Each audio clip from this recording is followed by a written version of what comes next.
Hello friend, आप सभी का स्वागत है आर के क्लासेस यूट्यूब चैनल पर। आज की इस वीडियो में हम सीटेट लेवल 2 सोशल साइंस का क्वेश्चन पेपर देखने वाले हैं विद एक्सप्लेनेशन। ये पेपर 25/1/2023 को कंडक्ट किया गया था। तो इस वीडियो के अंदर हम लोग सोशल साइंस के टोटल 60 MCQs देखने वाले हैं। यदि वीडियो पहली बार देख रहे हैं तो हमारे चैनल को सब्सक्राइब कर लीजिए, इससे आपको हमारे आने वाले वीडियोस की नोटिफिकेशन मिलती रहेगी। तो क्वेश्चन नंबर फर्स्ट है, मध्य पाषाण युग को निम्नलिखित में से किस परिवर्तन द्वारा किया गया। तो इस क्वेश्चन का correct answer option number A हो जाएगा। मध्य पाषाण काल 10,000 से 6,000 ईसा पूर्व को संक्रमण काल कहा जाता है। इस दौरान पर्यावरण में अनेक परिवर्तन हुए, जिसमें घास वाले मैदानों का बनना, अच्छी वर्षा होना, छोटे छोटे औजारों का निर्माण, जिस कारण इसे माइक्रोलिथ भी कहा जाता है। तो इसका correct answer option number A हो जाएगा।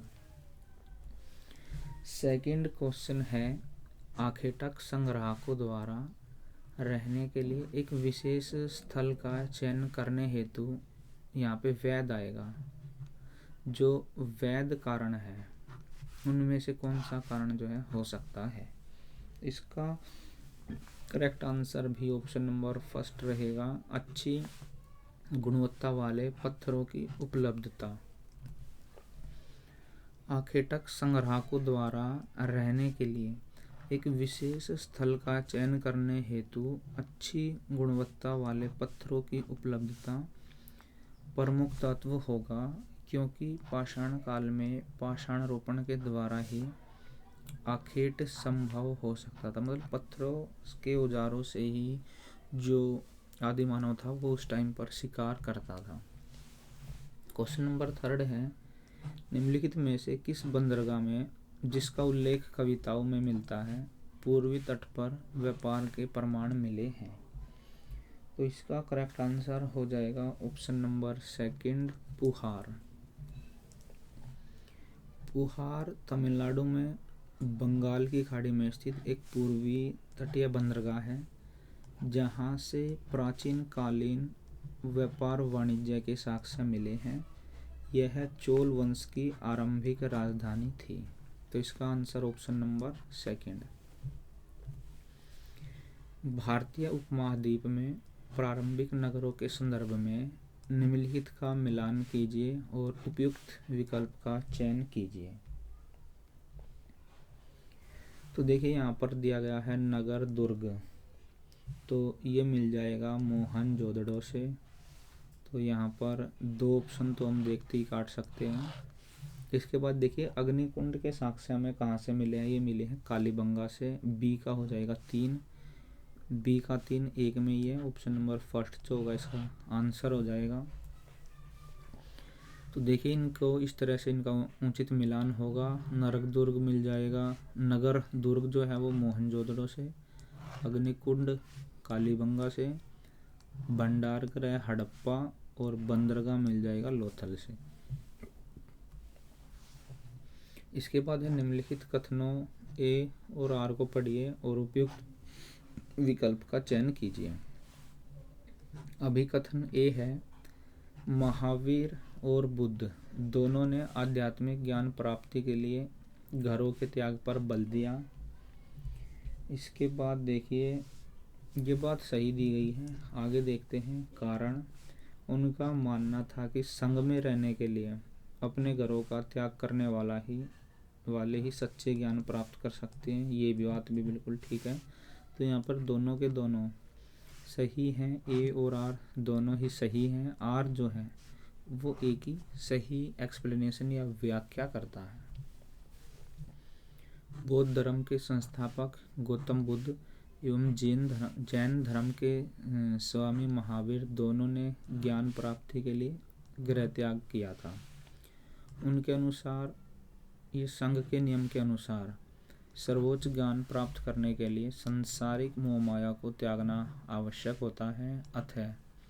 अतः कथन और कारण दोनों सही हैं तथा कारण कथन का की जो है सही व्याख्या करता है।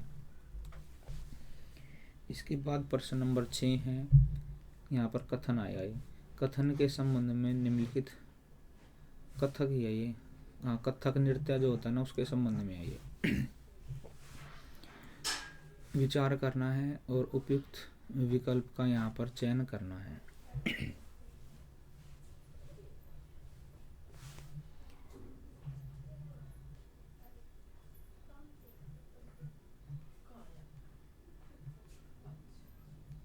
यहाँ पे ऑप्शन नंबर फर्स्ट दिया गया है, मुगल सम्राटों एवं उनके अभिजातों के दरबार में कथक नृत्य प्रस्तुत किया जाता है। फिर सेकंड है, 15वीं तथा 16वीं शताब्दियों में कथक एक विशिष्ट नृत्य शैली का रूप धारण करने लगा। इसके बाद तीसरा है, कथक को 19वीं तथा 20वीं शताब्दियों में अधिकांश ब्रिटिश प्रशासकों ने पसंद किया। तो देखिए कथक का और ब्रिटिश का तो कोई हो ही नहीं सकता लिंक, ब्रिटिश क्यों पसंद करते इसको, बाकी ये दोनों सही है यहाँ पर। तो इसका हो जाएगा ऑप्शन नंबर थर्ड ए, मतलब फर्स्ट और सेकंड जो है यहाँ पर सही दिए गए हैं। कथक भारतीय शास्त्रीय नृत्यों में से एक है। यह है 15वीं तथा 16वीं शताब्दी में एक विशिष्ट नृत्य शैली के रूप में उभर कर सामने आया। कथक को मुगल सम्राट एवं अभिजात्य वर्ग अत्यधिक पसंद करते थे, अतः कथन फर्स्ट और सेकंड क्या है, सत्य हैं। कथन ए तथा कारण आर को पढ़िए और सही विकल्प का चयन कीजिए। शंकर अद्वैत के समर्थक थे, जिनके अनुसार जीवात्मा और परमात्मा जो कि परम सत्य है दोनों एक ही हैं। इसके बाद आगे है, शंकर ने हमारे चारों ओर के संसार को मिथ्या या माया माना और मोक्ष प्राप्त करने के लिए संसार का परित्याग करने का उपदेश दिया। तो यहाँ पर दोनों के दोनों सही हैं, कथन भी और जो आर है वो एक ही सही व्याख्या यहाँ पर करता है। दार्शनिक विचारधारा है अद्वैतवाद। इसके प्रतिपादक हैं शंकराचार्य। इनके अनुसार जीवात्मा और परमात्मा दोनों एक ही हैं और सही यही सत्य है।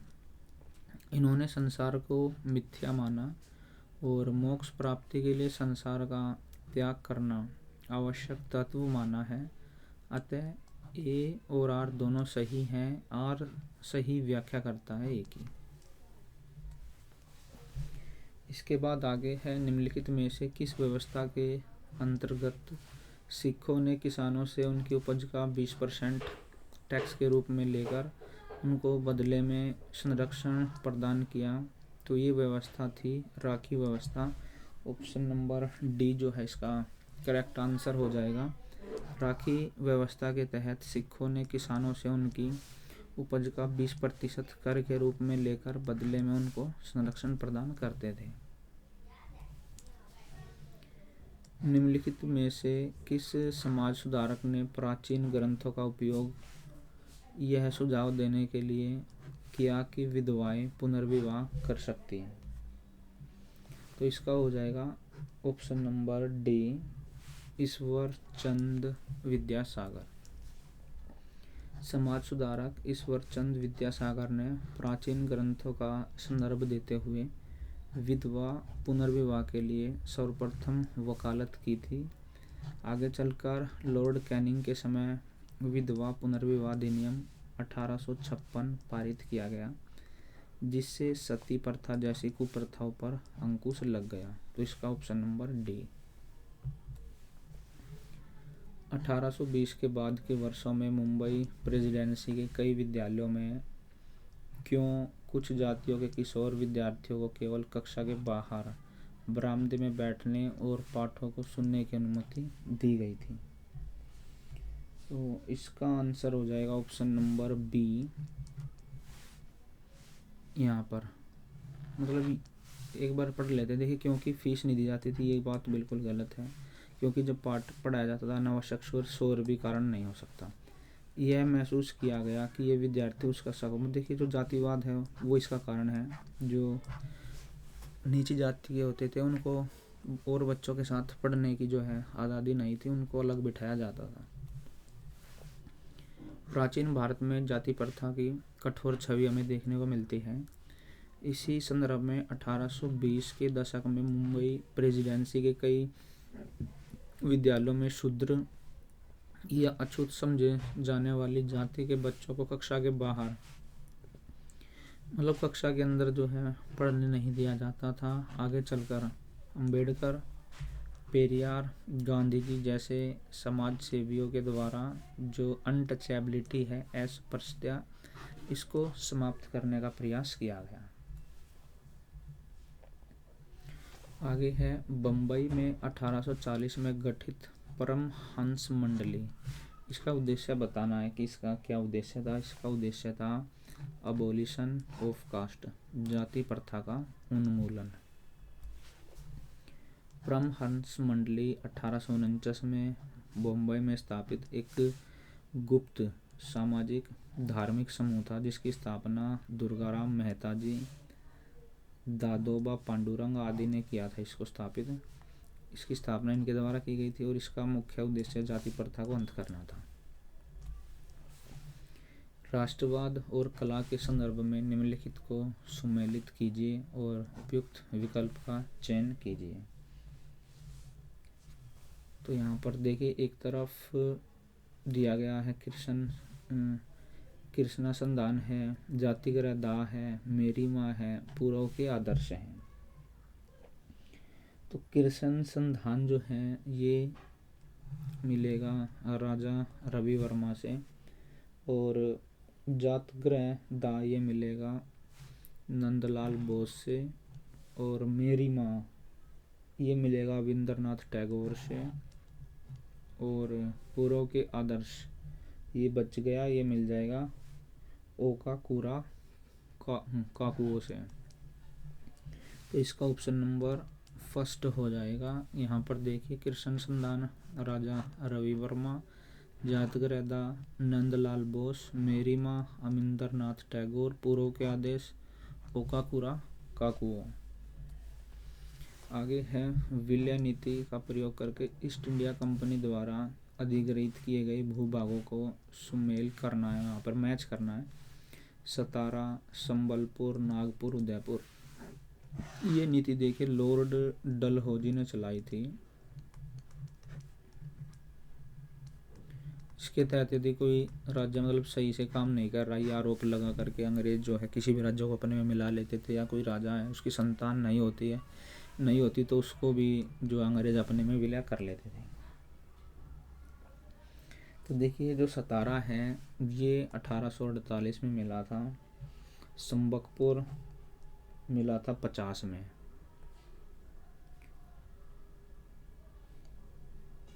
ये थर्ड से मिल जाएगा, और नागपुर मिला था 1853 में, और उदयपुर मिला था 52 में। तो इसका ऑप्शन नंबर डी जो है यहाँ पर करेक्ट आंसर हो जाएगा। सतारा 1848, संबकपुर 1850, नागपुर 1853, उदयपुर 1852 में। भारत के स्वतंत्र राष्ट्र बनने के बाद भाषा के आधार पर राज्यों के गठन के संदर्भ में निम्नलिखित कथनों पर विचार करना है, और यहाँ पर हमें ये बताना है कि कौन सा कथन जो है यहाँ पर सही दिया गया है। देखिए जवाहरलाल नेहरू और वल्लभ भाई पटेल भाषा के आधार पर राज्यों के गठन के विरुद्ध थे, ये बात बिल्कुल सही है। आगे है आंध्र प्रदेश भाषाई विचारों पर आधारित पहला राज्य बना, ये भी यहाँ पर ठीक है। इसके बाद तीसरा है 1952 में राज्य पुनर्गठन आयोग का गठन किया गया, तो ये यहाँ पर गलत दिया गया है, ये हुआ था 1953 में राज्य पुनर्गठन आयोग का गठन किया गया था। तो यहाँ पर इसका correct answer option number C हो जाएगा। फर्स्ट और सेकंड जो यहाँ पर सही है। स्वतंत्रता के बाद भाषाई राज्यों की जो मांग है वो तेजी से होने लगी। जून 1948 में धर आयोग का गठन किया गया, जिसने भाषा के आधार पर राज्यों के गठन को नकार दिया। इस आयोग ने प्रशासनिक सुविधा के आधार पर राज्यों के गठन की अनुशंसा की। नेहरू और पटेल जी भाषा के आधार पर राज्यों के गठन के विरुद्ध थे। राज्य पुनर्गठन आयोग का गठन 1953 में किया गया। भाषा के आधार पर गठित होने वाला पहला राज्य आंध्र प्रदेश था। तो इसका ऑप्शन नंबर सी जो है करेक्ट आंसर हो जाएगा। अगला क्वेश्चन है, हमारे सौरमंडल के कौन से ग्रहों के चारों ओर छल्ले हैं?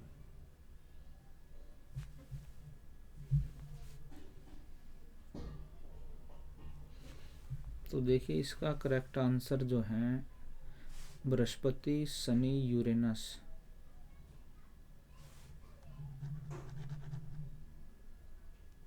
इसमें देखिए बृहस्पति है, शनि है, यूरेनस है और नेपच्यून इनके चारों ओर छल्ले हैं। तो ये क्वेश्चन जो है ना यहाँ पर इसके मार्क्स मिल गए थे सभी को। तो आपको ये याद रखना है कि किन ग्रहों के चारों ओर छल्ले हैं और किन के चारों ओर नहीं है। तो बृहस्पति, शनि, यूरेनस और नेपच्यून। तो यहाँ पर जो है इनके चारों ओर छल्ले हैं।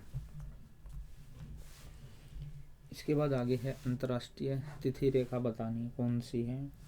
180 डिग्री जो लॉन्गिट्यूड है, जैसे ये हमारा ग्लोब है तो 180 डिग्री, और ये अपोजिट है 0 डिग्री के अपोजिट। मान लो यहाँ पे 0 है तो इसके पीछे इधर होगी 180। तो ये तो है तिथि रेखा और जो 0 डिग्री है वो समय रेखा है हमारी।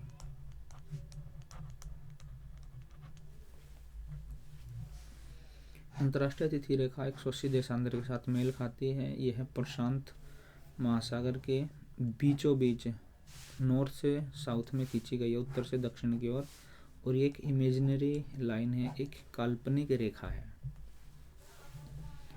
22 दिसंबर से संबंधित निम्नलिखित कथनों पर विचार कीजिए और सही विकल्प का चयन कीजिए। तो देखिए कर्क रेखा सूर्य की सीधी रेखा प्राप्त करती है, जी नहीं। यहाँ पर देखिए ये ग्लोब है, इसके बीचों बीच से जो लाइन गुजरती है जिसको बोलते हैं भूमध्य रेखा, इक्वेटर। इसके नॉर्थ में ऊपर 23.5 ये होती है कर्क रेखा, और नीचे साउथ में 23.5 ये होती है मकर रेखा।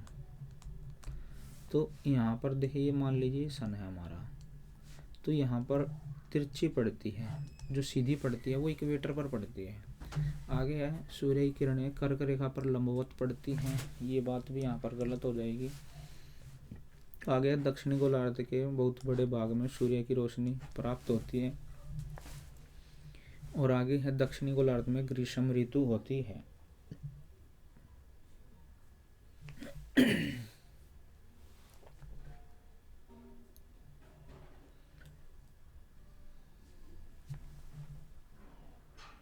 तो देखिए हमें 22 दिसंबर को रेफरेंस मार्कर बताना है। तो देखिए जब दिसंबर में हमारे इधर तो होती है सर्दी और वहाँ पर उल्टा होता है इस साइड। तो नॉर्थ, ये जो नॉर्थ वाला रीजन है यहाँ पर जब सर्दी होती है तो साउथ वाले पम में होती है गर्मी।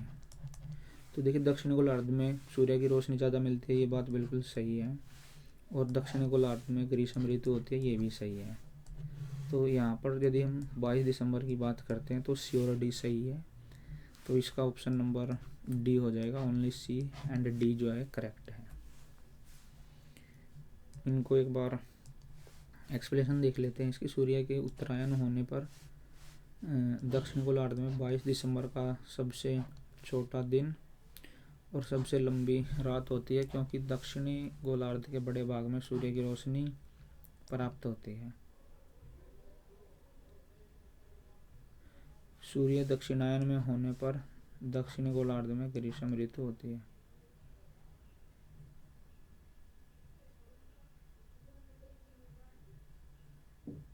देखिए यहाँ पर है ना, इसमें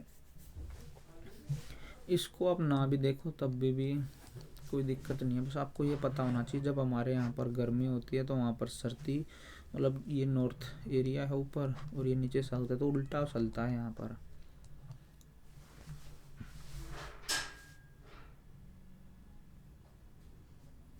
और यहाँ पर इसमें देखिए ये गलत दिया गया, यहाँ पर उत्तरी आएगा तो ये ठीक हो जाएगा। आगे अब बड़े पैमाने पर मानचित्र क्या दर्शाते हैं। बड़े पैमाने वाले जो मानचित्र हैं ये गांव और शहरी इलाके दर्शाते हैं। तो जो बड़े पैमाने वाले मानचित्र हैं छोटे स्तर के मानचित्रों को भी दर्शाते हैं। इसके अंदर गांव, शहर, गली, स्थानीय, स्थलाकृति, प्राकृतिक आवरण, ये सारी चीज़ें इसके अंदर शामिल होती हैं। फिर है परितंत्र की रचना क्या करता है। जीवधारियों के बीच परस्पर संबंध, बिल्कुल सही है ये बात। जीवधारी और आसपास के वातावरण के बीच संबंध, ये भी सही है। प्रकृति के तत्वों के बीच संबंध, ये यहाँ पर सही नहीं है, तो इसका हो जाएगा ऑप्शन नंबर ए और बी जो है यहाँ पर सही है। परितंत्र प्रकृति की वह क्रियात्मक इकाई है जिसमें जीवमंडल के सभी घटकों के बीच में जो आपस में एक परस्पर क्रिया होती है, यह है जीवधारियों के बीच संबंध, साथ ही आसपास के वातावरण के संबंध को दर्शाता है। एक तरफ नदियों के नाम दिए गए हैं, दूसरी तरफ महाद्वीपों के नाम दिए गए हैं, इनको यहाँ पर हमें मैच करना है। देखिए जो यहाँ पर बताना कितने उपयुक्त में कितने युगम सुमेलित है, मतलब यहाँ पर सही कौन से हैं वो हमें बताना है। जो मिसिसिपी है वो उत्तरी अमेरिका में पड़ती है, ये बिल्कुल सही है। फिर है अमेजन दक्षिण में पड़ती है, ये भी सही है। फिर है ऑरेंज, ये यहाँ पर गलत दिया गया है, ये पड़ती है दक्षिण अफ्रीका के अंदर, दक्षिण अफ्रीका। फिर है डार्लिंग, ये पड़ती है ऑस्ट्रेलिया में, ये भी सही है। तो इसका करेक्ट आंसर हो जाएगा यहाँ पर 3 सही दिए गए हैं, ऑप्शन नंबर डी। तो देखिए मिसिसिपी उत्तरी अमेरिका, अमेजन दक्षिण अमेरिका, ऑरेंज दक्षिण अफ्रीका और डार्लिंग पड़ती है ऑस्ट्रेलिया के अंदर। ट्रॉपिकल डेजर्ट कहाँ पर लोकेट होते हैं। उष्ण कटिबंधीय रेगिस्तान पाए जाते हैं। तो महाद्वीपों के पश्चिम में उष्ण कटिबंधीय रेगिस्तान महाद्वीपों के पश्चिमी भाग में पाए जाते हैं। इसका मुख्य कारण यह है कि महाद्वीप के पूर्वी तटीय क्षेत्र में चलने वाली मानसूनी हवाएं पूर्वी तट से आर्द्रता ग्रहण करने के बाद पूर्वी तटीय क्षेत्र में घनघोर वर्षा करती हैं तथा पश्चिमी क्षेत्र तक जाते जाते आर्द्रता इसमें घट जाती है। तो ये यहाँ पर इसका कारण दिया गया है, इसका हो जाएगा ऑप्शन नंबर फर्स्ट। समतापमंडल के बारे में निम्नलिखित कथनों पर विचार कीजिए और सही कथन का चयन कीजिए। तो देखिए यह है परत बादलों से लगभग मुक्त होती है, बिल्कुल सही बात है। सबसे नीचे होती है हमारी सौरमंडल, ठीक है, उसके ऊपर होती है हमारी समतापमंडल, फिर मध्यमंडल होती है, उसके ऊपर बहिर्मंडल होती है, इस तरह से होते हैं। तो मौसम संबंधी जो घटनाएं हैं वो सौरमंडल के अंदर होती हैं और इसी के अंदर हमारी ओजोन लेयर पाई जाती है और जो हवाई जहाज वगैरह वो भी इसी में उड़ते हैं। तो ये ओजोन लेयर इसी के अंदर पाई जाती है, ये भी सही है। और 50 मतलब यहाँ 50 तक जो इसका रेंज होती है इसकी, ये भी सही है। यहाँ पर तीनों के तीनों जो है सही दिए गए हैं।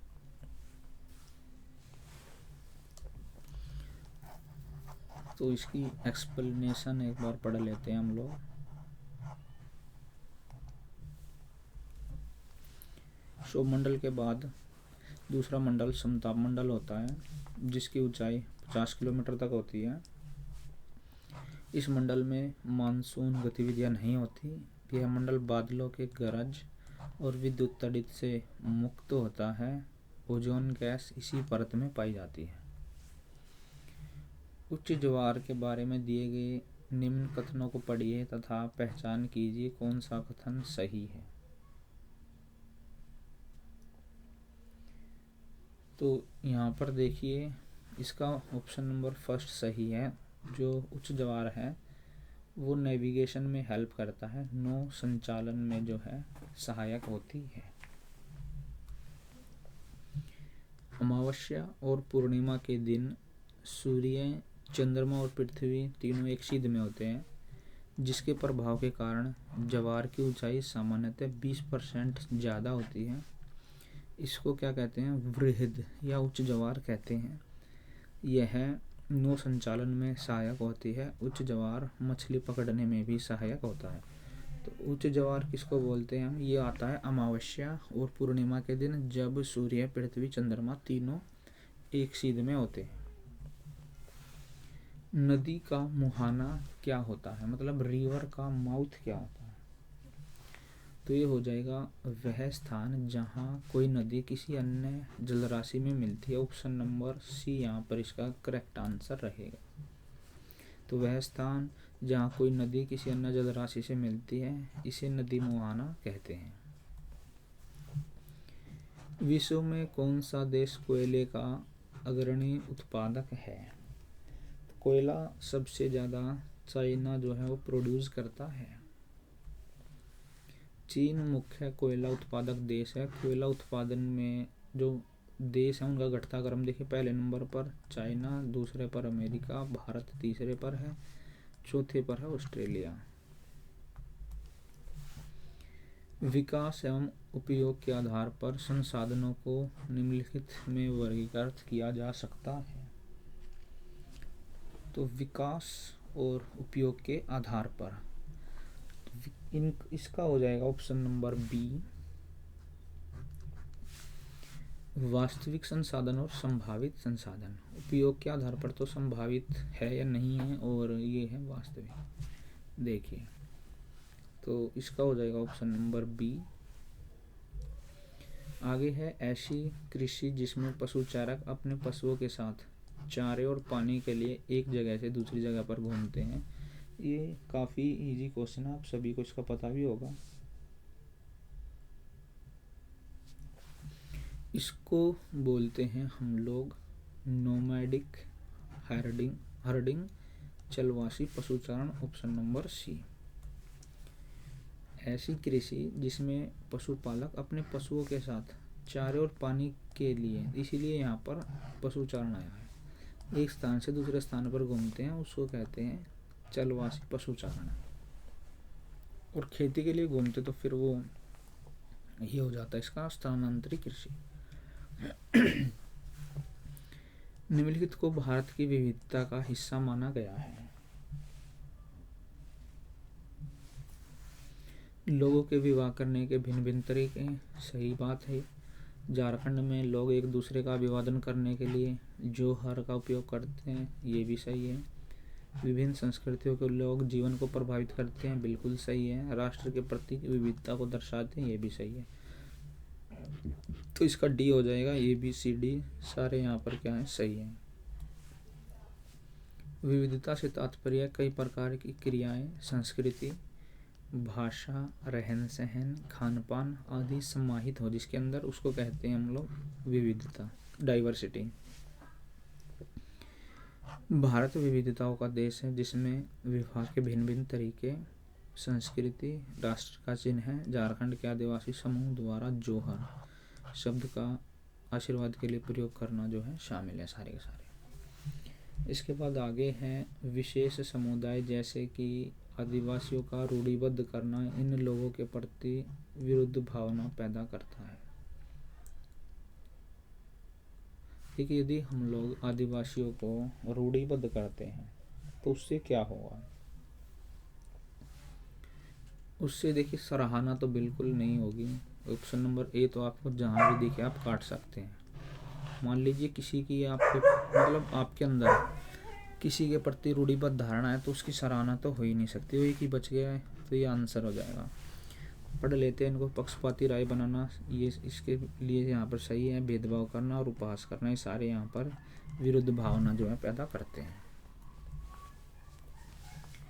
विशेष समुदायों जैसे आदिवासी आदि को रूढ़िबद्ध करने से उनके अंदर भय, भेदभाव, उपहास, पक्षपात जैसे कारक जन्म लेते हैं, जिससे वे स्वयं को आम समाज से अलग महसूस करते हैं। कथन है, शक्तियों के बंटवारे का प्रावधान सरकार के तीनों अंगों कार्यपालिका, विधायिका, न्यायपालिका के बीच समन्वय सुनिश्चित करने के लिए प्रयास करता है, यह दर्शाता है। तो देखिए, शक्तियों का बंटवारा किया गया है। कुछ शक्तियाँ कार्यपालिका के पास है, कुछ विधायिका के पास है, कुछ न्यायपालिका के पास है। तो पहला देखते हैं, प्रत्येक अंग सरकार एक दूसरे पर अंकुश। बिल्कुल, मान लीजिए सरकार गलत करेगी, कुछ संविधान के विरुद्ध काम करेगी, तो जुडिशरी उस पर एक्शन ले सकती है। ठीक है, मतलब सबके पास यहाँ पर अलग अलग पावर यहाँ पर दी गई है। एग्जीक्यूटिव के पास अलग पावर है, लेजिस्लेचर के पास अलग है, जुडिशरी के ऊपर पास मतलब अलग पावर है। अगला ऑप्शन है, तीनों अंग अपने परिभाषित क्षेत्रों के तहत, बिल्कुल जिसका जो एरिया है उसी एरिया में काम करते हैं। आगे है, यह प्रावधान भारतीय नागरिकों के अधिकार और आज़ादी की रक्षा करता है। आगे है, यह प्रावधान केंद्र और राज्य सरकार के बीच सुगम लेन देन व्यवहारों को निश्चित करता है। देखिए, बात हो रही है शक्तियों के बंटवारे की। तो जब शक्तियाँ बटेंगी तो नागरिकों के अधिकारों और आज़ादी की रक्षा करता है, या केंद्र और राज्यों के बीच सुगम लेन देन को सुनिश्चित करता है, ये यहाँ पर सही नहीं है। इसका आंसर ऑप्शन नंबर सी हो जाएगा। ए और बी जो है यहाँ पर सही है। शक्तियों का बंटवारा सरकार के तीनों अंगों कार्यपालिका, विधायिका, न्यायपालिका के रूप में किया गया है। इसमें प्रत्येक अंग जो है एक दूसरे पर अंकुश रखते हैं और अपने परिभाषित क्षेत्रों के तहत काम करते हैं। भारत का उपराष्ट्रपति मुखिया होता है। ये काफ़ी इजी क्वेश्चन है, स्टेट का होता है। देखिए ऑप्शन नंबर ए। आपको पता होगा स्टेट जो है वो राष्ट्र या देश को ही बोलते हैं हम लोग। जिनके पास पॉलिटिकल साइंस इन्होंने पढ़ी होगी तो उनको पता होगा स्टेट का मतलब यहाँ पर ये राज्य नहीं है कि भाई हरियाणा हो गया, यूपी हो गया, राजस्थान, वो स्टेट नहीं। ये स्टेट देश को रिप्रेजेंट कर रहा है यहाँ पर। भारत का राष्ट्रपति राज्य का मुखिया होता है, क्योंकि भारत राज्यों का संघ है। संविधान में भारत के लिए राज्य शब्द का प्रयोग किया गया है। निम्न में से किस स्थिति में भूमिहीन खेतीहर मजदूरों के पाए जाने की संभावना कम है? यहाँ पर 4 स्थितियाँ दी गई हैं। हमें ये बताना है कि जो भूमिहीन खेतीहर मजदूर हैं उनकी पाए जाने की संभावना कम किस में? तो देखिए, पहला है घर में टोकरी बनाने में तो जब घर में टोकरी बनाई जाएंगी तो संभावना कम नहीं रहेगी। निर्माण स्थल में, कपड़ा फैक्ट्री में, देखिए ये हो जाएगा इसका। अब कोई कपड़ा फैक्ट्री में सुपरवाइज़र है तो वहाँ पर भूमिहीन खेतीहर मजदूरों की पाए जाने की संभावना जो है वो कम है। फैक्ट्री में बड़े पदों पर काम करने वाले जो कर्मचारी हैं उनके पास खेतीहर जमीन नहीं होने की संभावना हो सकती है। अन्य सभी भूमिहीन खेतीहर मजदूर हो सकते हैं। मतलब इसके पास ऐसा हो सकता है कि भूमि ना हो, टोकरी बनाने वाले के पास भी, निर्माण वाले के पास भी, जंगल से जो लकड़ियाँ ला रहा है उसके पास भी ऐसी संभावना हो सकती है कि भाई उसके पास जो है खेती के लिए ज़मीन ना हो, भूमि ना हो। तो इसके पास जो है यहाँ पर पॉसिबिलिटी कम है। हमें कम वाला ही बताना है। आगे है, भोपाल गैस त्रासदी के संदर्भ में निम्नलिखित कथनों पर विचार करना है। सही विकल्प का जो है हमें यहाँ पर चयन करना है। 1984 में भारत में पर्यावरण की रक्षा के लिए कोई भी कानून नहीं था।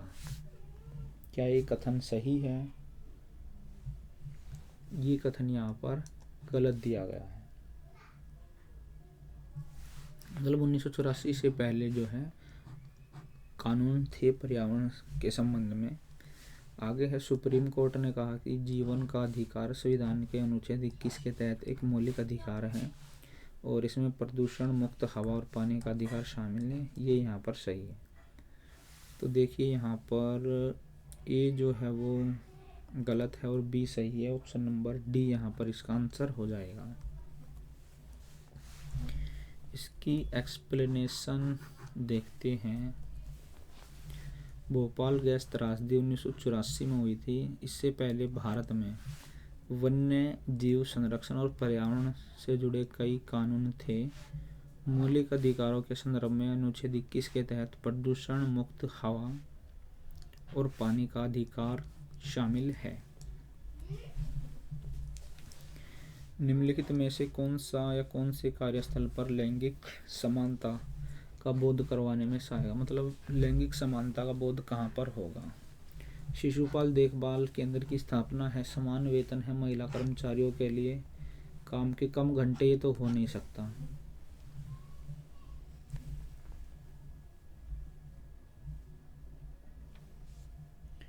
तो देखिए ये दोनों हो जाएंगे। अब जब शिशु केंद्र बनाएंगे हम लोग, तो यहाँ पर महिलाओं को जॉब मिलेगी और कहीं ना कहीं काम में समानता आएगी। तो ए और बी जो है यहाँ पर सही है। ऑप्शन नंबर बी जो है इसका सही आंसर हो जाएगा। शिशु देखभाल केंद्र की स्थापना करना एवं समान वेतन देना कार्यस्थल पर लैंगिक समानता के तत्व होंगे।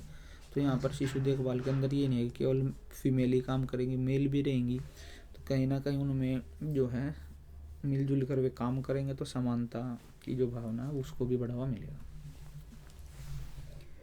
निम्नलिखित दिए गए कथन ए और आर का अध्ययन करना है, फिर सही विकल्प का जो है चयन करना है।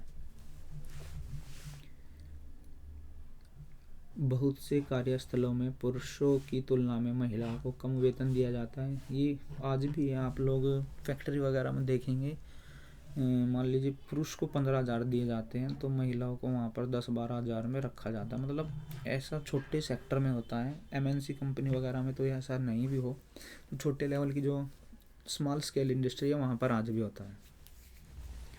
आगे है, महिलाओं की तुलना में पुरुष शारीरिक रूप से ज़्यादा तगड़े होते हैं।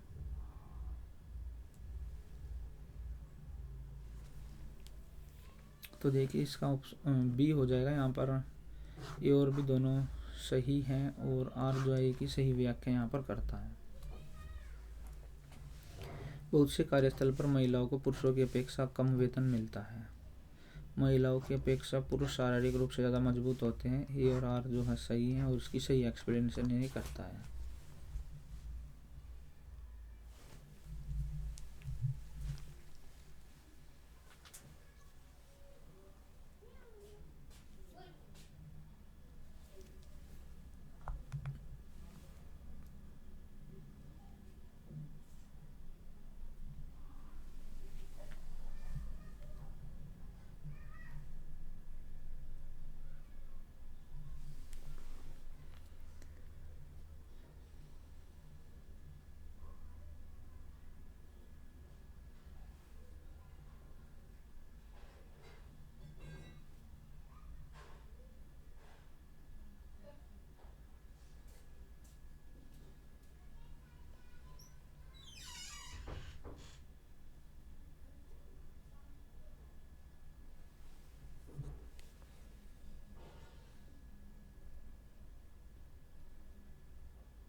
इसके बाद आगे चलते हैं। क्वेश्चन नंबर 36 पे हम लोग आ चुके हैं। सरकार के 3 अंग भिन्न भिन्न अधिकारों का पालन करते हैं, यह कहलाता है। काफ़ी इजी है। इसको कहते हैं हम सेपरेशन ऑफ पावर, शक्तियों का बंटवारा होता है ये। सरकार के तीनों अंग भिन्न भिन्न कार्य करते हैं, जो शक्तियों का बंटवारा कहलाता है। विधायिका का काम होता है विधि का निर्माण करना, मतलब कानून बनाना। कार्यपालिका का काम होता है उसको मतलब एग्जीक्यूट करना, क्रियान्वयन करना उसको। और न्यायपालिका का काम होता है निष्पक्ष, आएगा यहाँ पर निष्पक्ष जो है वो जांच करना। निम्नलिखित में से कौन सा विकल्प 2002 मौलिक कर्तव्यों का हिस्सा बना।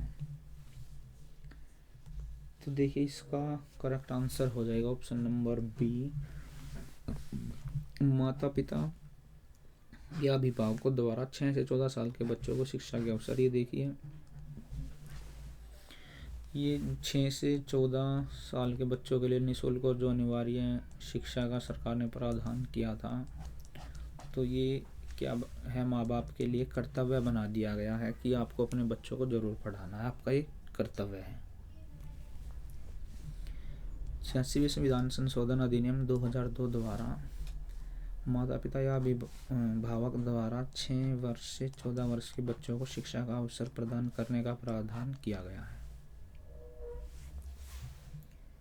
किस स्थिति में भारत में न्यायपालिका के पास अधिकार है कि वह संसद द्वारा पारित कानून को रद्द कर सकती है? मतलब जो कोर्ट है, जुडिशरी सिस्टम है हमारा, उसके पास पावर है सुप्रीम कोर्ट के पास कि वो कानून को जो है रद्द कर सकती है। वो तब होता है जब कानून जो है, संसद ने जो कानून बनाया वो संविधान के ढांचे का उल्लंघन करता, मतलब संविधान के विरुद्ध कोई कानून है, तब उसको रद्द किया जा सकता है कोर्ट के द्वारा। संसद द्वारा पारित कोई कानून संविधान के आधारभूत ढांचे का उल्लंघन करता है तो न्यायपालिका के पास अधिकार है कि ऐसे कानून को निरस्त कर सकता है। समाज के कुछ समूहों का हाशियाकरण संभावनीय है क्योंकि वे जो मार्जिनलाइजेशन है वो, उसके ऊपर ये क्वेश्चन है। तो भिन्न भाषा बोलते हैं, बिल्कुल ये बात सही है। मुख्य धारा से भिन्न दूसरी प्रथाओं का अनुसरण करते हैं, ये बात भी सही है। अस्वीकार, ये गलत है कि भाई वे अनएक्सेप्टेबल सोशल ग्रुप से आते हैं, अस्वीकार समाज समूह से आते हैं, ये गलत है। बहुसंख्यक समुदाय के मुकाबले दूसरे धर्म से होते हैं, ये बात मतलब जो ज़्यादा मेजोरिटी है जिनकी, उनसे अलग होते हैं, ये बात भी सही है। तो यहाँ पर ए बी और डी, ए बी डी हमें मिल गया ऑप्शन नंबर डी। समाज के कुछ समूहों का हाशियाकरण या नीचे जाने, इसका मुख्य कारण है भिन्न भाषा बोलना, मुख्य धारा से अलग दूसरी प्रथाओं को मानना एवं बहुसंख्यक समुदाय के मुकाबले किसी अन्य धर्म का होना हो सकता है। आदिवासियों और विकास के संबंध में निम्नलिखित कथनों में गलत कथन का चयन कीजिए। तो इनमें से गलत कथन हमें बताना कौन सा गलत कथन है। तो यहाँ पर गलत कथन है ऑप्शन नंबर बी, आदिवासियों को जब विस्थापित किया जाता है उनका आय का एकमात्र स्रोत भी छिन जाता है।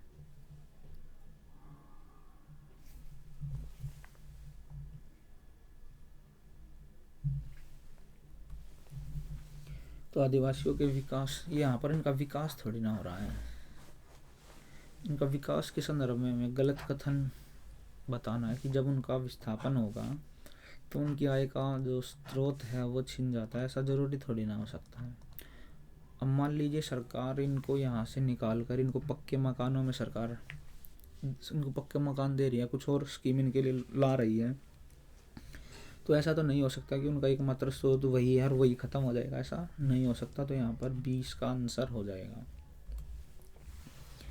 6 से 8 कक्षा के लिए एनसीईआरटी सामाजिक विज्ञान की पाठ्यपुस्तक इतिहास वाले भाग, देखिए हमारा अतीत है, ये पार्ट 1 6 के अंदर है और 7 के अंदर इसका पार्ट 2 है। जैसे इसका एक यहाँ पर एक वो है, टाइटल है हमारे अतीत, ये किस ओर जो है संकेत करता है।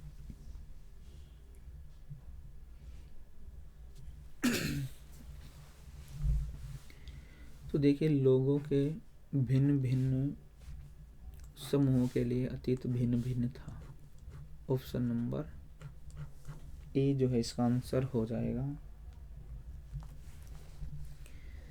6 से 8 कक्षा के लिए एनसीईआरटी सामाजिक विज्ञान की पुस्तक का जो टाइटल है हमारे अतीत, से तात्पर्य लोगों के भिन्न भिन्न समूहों के लिए अतीत भिन्न भिन्न होता है।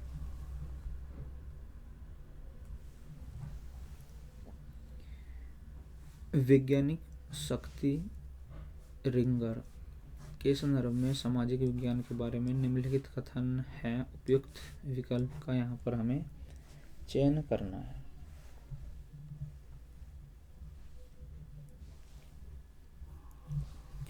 पहला है, प्राय यह मान लिया जाता है कि मानव विज्ञान अपनी प्रकृति से वैज्ञानिक नहीं हो सकते। यह मान लिया जाता है कि मानव विज्ञान अपनी प्रकृति से वैज्ञानिक नहीं हो सकते। ये यहाँ पर सही है। आगे देखते हैं, प्राकृतिक विज्ञान की तरह उच्च स्थिति और वैधता की प्रतिष्ठा प्राप्त करने हेतु सामाजिक विज्ञान के कुछ अभ्यासकर्ता भौतिक और प्राकृतिक विज्ञान के तरीकों का अनुसरण करना चाहते हैं। ये यहाँ पर गलत है, तो इसका ऑप्शन नंबर सी हो जाएगा। ए ट्रू है, बी जो है वो फॉल्स है।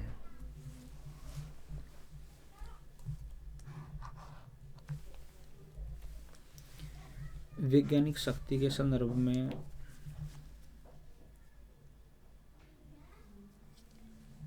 प्राय यह मान लिया जाता है कि मानव विज्ञान अपनी प्रकृति से वैज्ञानिक नहीं होता। प्राकृतिक विज्ञान की तरह सामाजिक विज्ञान के अभ्यासकर्ताओं को प्राकृतिक और भौतिक विज्ञान का अनुसरण नहीं करना चाहिए। Option number C. Next question है, निम्न में से किसने शिक्षा के मुख्य उद्देश्य के रूप में लोकतांत्रिक नागरिकता के विकास को निर्दिष्ट किया? इसका ऑप्शन नंबर बी हो जाएगा। सेकेंडरी एजुकेशन कमीशन 1952-53 माध्यमिक शिक्षा आयोग। शिक्षा के क्या जो प्रमुख उद्देश्य हैं, इनके रूप में लोकतांत्रिक नागरिकता के विकास को जो है निर्दिष्ट किया है। ऑडियो विजुअल ऐड के ऊपर क्वेश्चन है, सामाजिक विज्ञान शिक्षण में खालिस्तान अनुभव प्रदान करता है। तो यहाँ पर मल्टी सेंसरी जो है हो जाएगा। यहाँ पर देखिए, हमारे कान भी काम करेंगे, हमारी आंखें भी काम करेंगी, मतलब चीज़ों को सुनेंगे बच्चे और देखेंगे भी। तो यहाँ पर मल्टी सेंसरी जो है बहुसंवेदी इसका आंसर हो जाएगा। आगे देखते हैं, निम्नलिखित में से कौन सा सहयोगी अधिगम में एक सामाजिक विज्ञान शिक्षक की भूमिका से अपेक्षित है?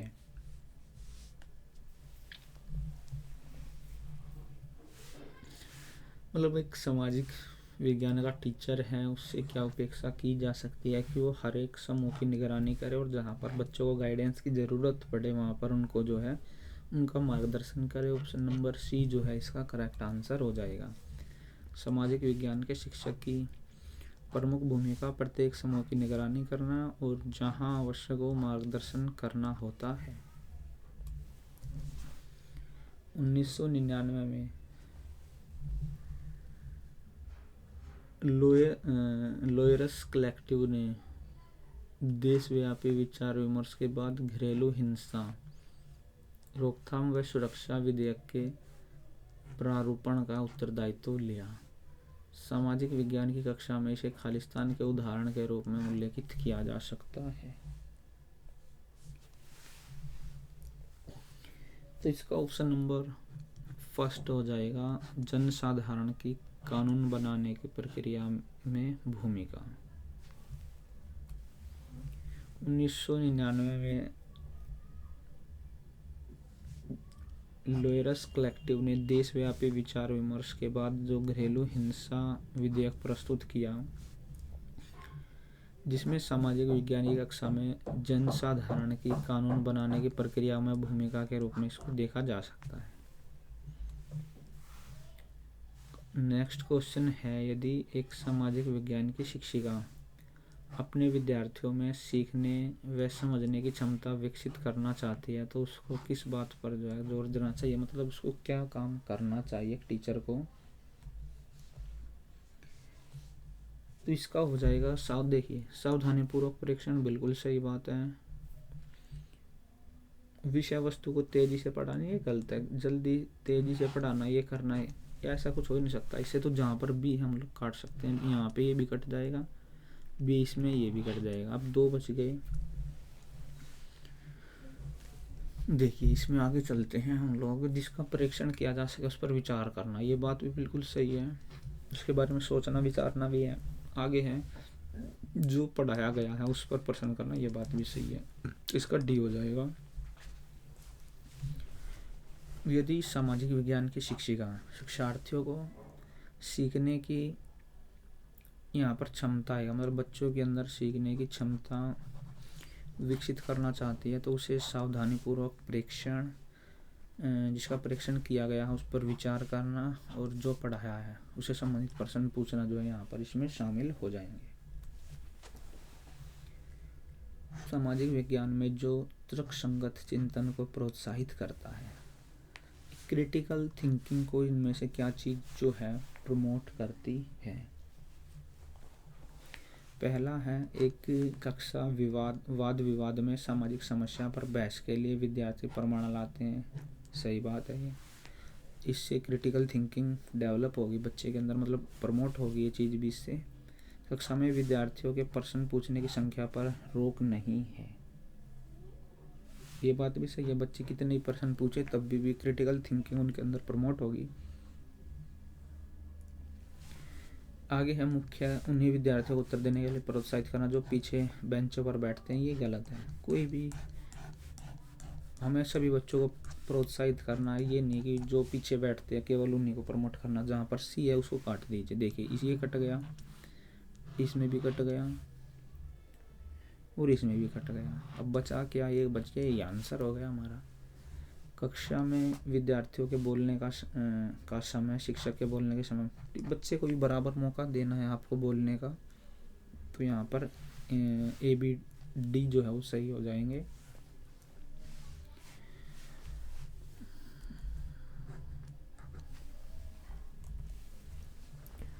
सामाजिक विज्ञान में तर्कसंगत चिंतन को प्रोत्साहित करने के तत्व, कक्षा में वाद विवाद में सामाजिक समस्या पर बहस के लिए विद्यार्थी प्रमाण लाते हैं, विद्यार्थी के प्रश्न पूछने की संख्या पर अंकुश न हो, एवं कक्षा में विद्यार्थी के बोलने का समय शिक्षक के बराबर हो।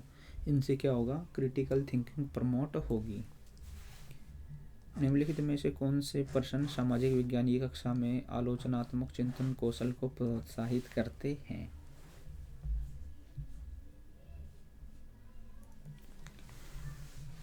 क्रिटिकल थिंकिंग के ऊपर ये क्वेश्चन है। देखिए, हाल ही में भारतीय संविधान से अनुच्छेद 370 हटा दिया गया है। इस एक्ट के पक्ष और विपक्ष क्या है? ये सही है, क्रिटिकल थिंकिंग जो है इससे प्रमोट होती है।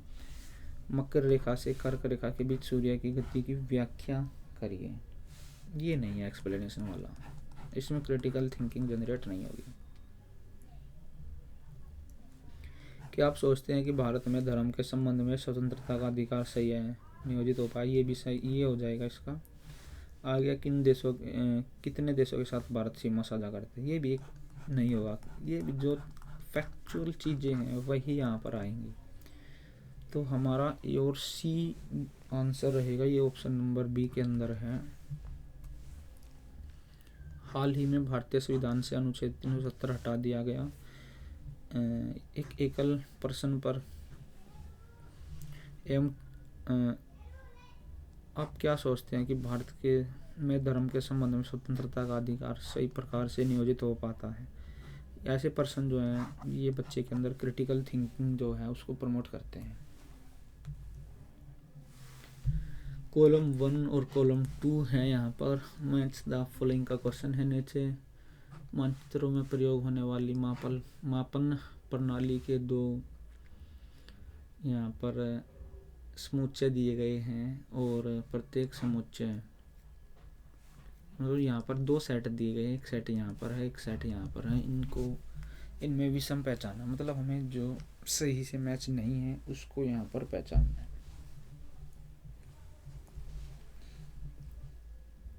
देखिए, फिट और मील, ये इनका कोई रिलेशन नहीं है यहाँ पर। फिर सेंटीमीटर और फरलोंग है, मीटर इंच है और किलोमीटर और सेंटीमीटर है। ये भी किलोमीटर सेंटीमीटर का कोई लिंक नहीं दिया गया है यहाँ पर।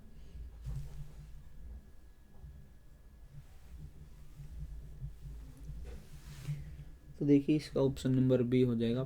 फर्स्ट और चौथा जो है यहाँ पर ये गलत दिए गए हैं। फीट और मील, किलोमीटर और सेंटीमीटर।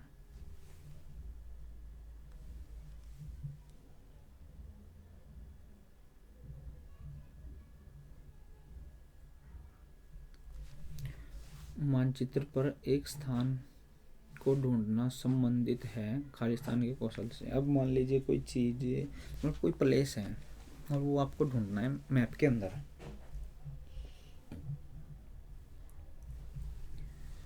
तो देखिए इससे क्या क्या कौशल जो हैं वो बच्चे के बढ़ेंगे या क्या क्या चीज़ें इसके अंदर इंक्लूड हैं। याद रखना बिल्कुल, समझना भी है, अनुप्रयोग भी यूज़ करेगा बच्चा। मतलब जो चीज़ बच्चे को याद है, बच्चे को ये पता है कि भाई महाराष्ट्र यहाँ पर है, याद होगा तभी तो उसमें वो करेगा, और उसकी समझ भी होनी चाहिए और वो उसको यूज़ भी करेगा। याद होगा तभी तो उसको यूज़ करके वहाँ पर ढूंढेगा। वो इवेल्युएशन यहाँ पर नहीं आएगा इसके अंदर। तो डी जहाँ पर भी डी उसको काट दीजिए। ए भी कट गया और डी भी कट गया, एक ऑप्शन बच गया, वही आंसर हो जाएगा ऑप्शन नंबर सी।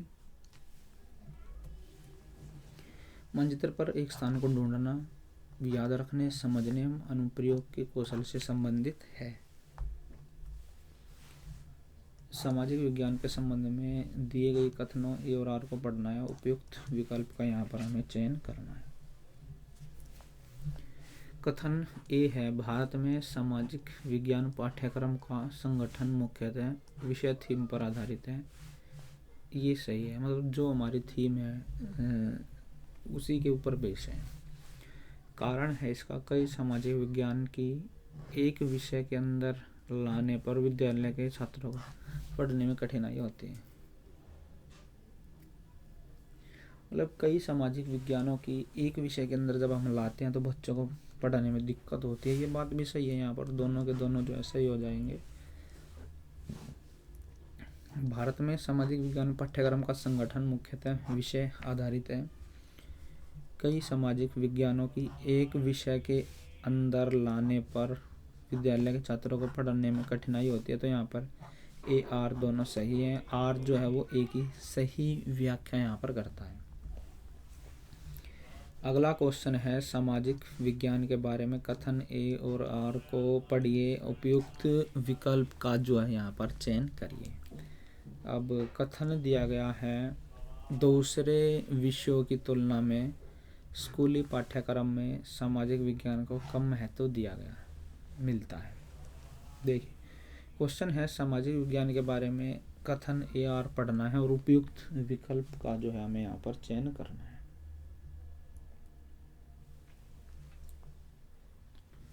तो देखिए दूसरे विषयों की तुलना में स्कूल का जो करिकुलम होता है उसमें सामाजिक विज्ञान को कम महत्व मिलता है।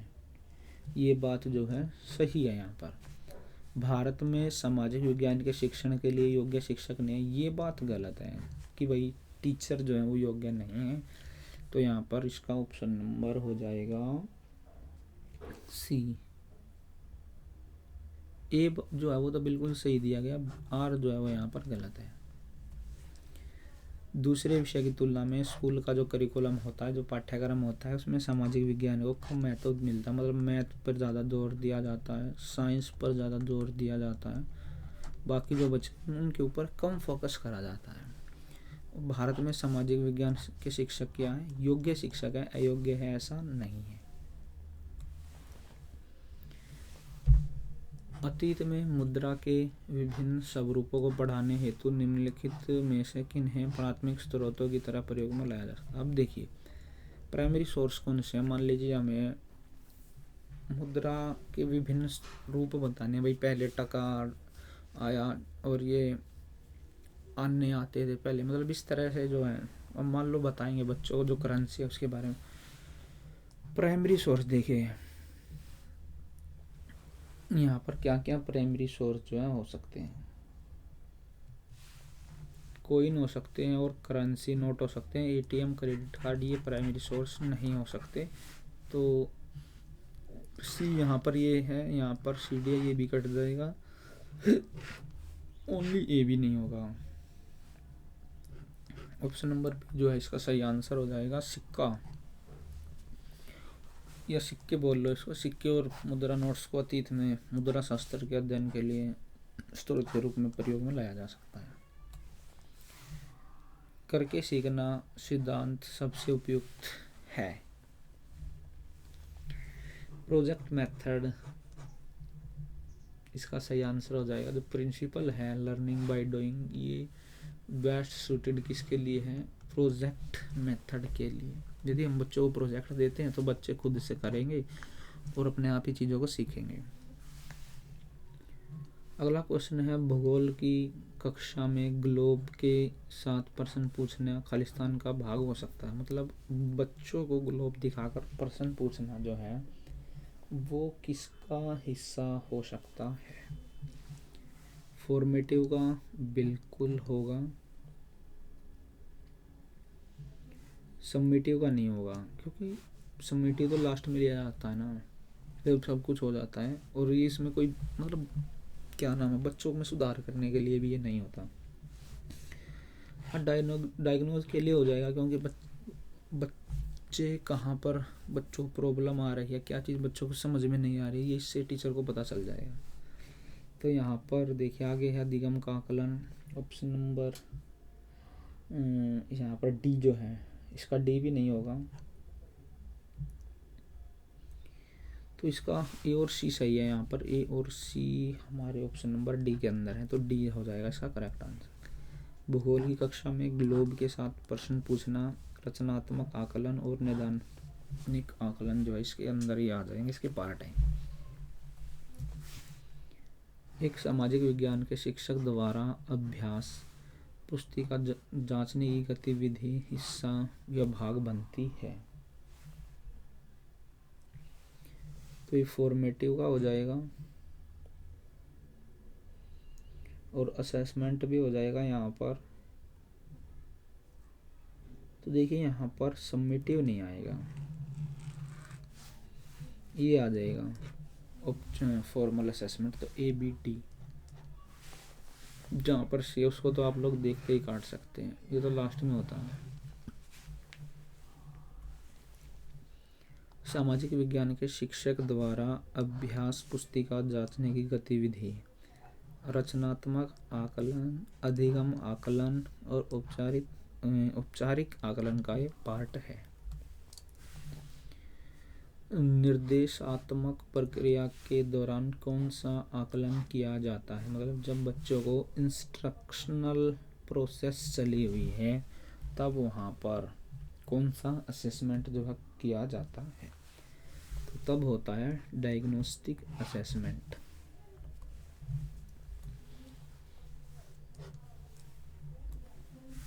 आगे है, निम्नलिखित में से कौन से प्रश्न संज्ञानात्मक प्रक्रिया के जो स्मरण है, इसको रिमेम्बरिंग बोलते हैं, पहलू का आकलन करते हैं। मतलब इनमें से हमने मान लो बच्चों से प्रश्न पूछे हैं, तो बच्चे को चीज़ें याद है या नहीं है, वो कौन से प्रश्न जो है यहाँ पर हमें बताएंगे।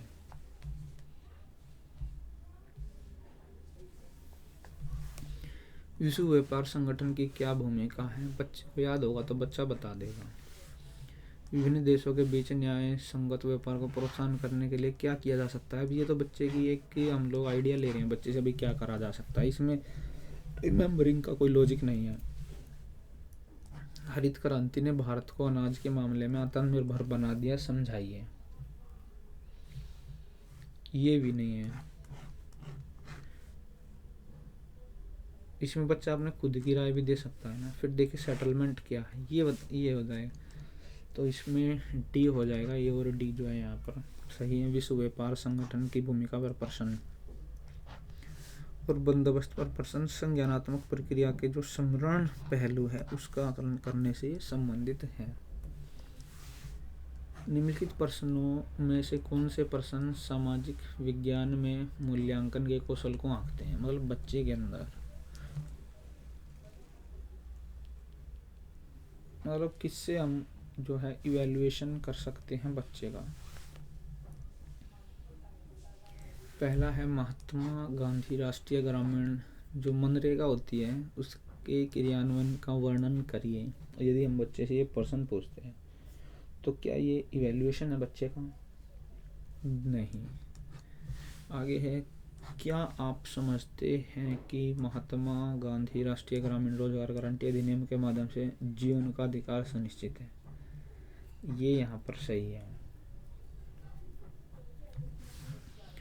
पोषण अभियान क्या है इसकी योजना? ये भी नहीं हो सकता। क्या आप इस कथन से सहमत है कि सिपाही बगावत कुछ नहीं अपितु भारत का पहला स्वतंत्रता संग्राम है? ये भी हो जाएगा। तो यहाँ पर बी और डी दो जो है यहाँ पर सही हैं। ये ऑप्शन नंबर डी के अंदर है।